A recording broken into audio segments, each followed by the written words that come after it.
सत्य, ठळक व निर्भीड सक्षम न्यूज। जतसह परिसरातील बातम्या पाहण्यासाठी सक्षम न्यूजला सबस्क्राइब करा।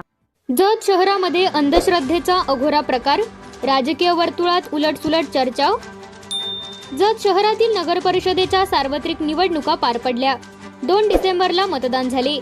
3 डिसेंबरचा निकाल 21 डिसेंबरला पुढे ढकलल्यामुळे सर्वच राजकीय पक्षांच्या नेत्यांची व कार्यकर्त्यांची धाकधूक वाढली असताना त्यातच शहरातील निगडी रोड प्रभाग क्रमांक 4 मधील रेणुका नगर येथील रस्त्यालगत एका हिरव्या कापडावर 1 मडके, 2 बाहुल्या, 2 लिंबू, हळद, कुंकू व गुलाल टाकल्याचे निदर्शनास दिसून आले।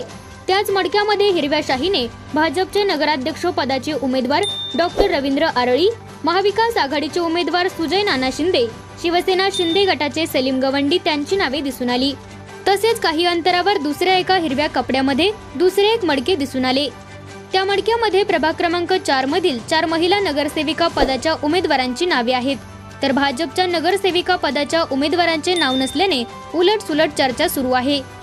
या सदर घटनेमुळे परिसरासह शहरात मोठी खळबळ उडाली आहे। राष्ट्रवादी अजित पवार गटाचे नगराध्यक्ष पदाचे उमेदवार सुरेशराव शिंदे यांचे नाव नसल्याने शहरात राजकीय वर्तुळात उलटसुलट चर्चेला उधाण आले आहे।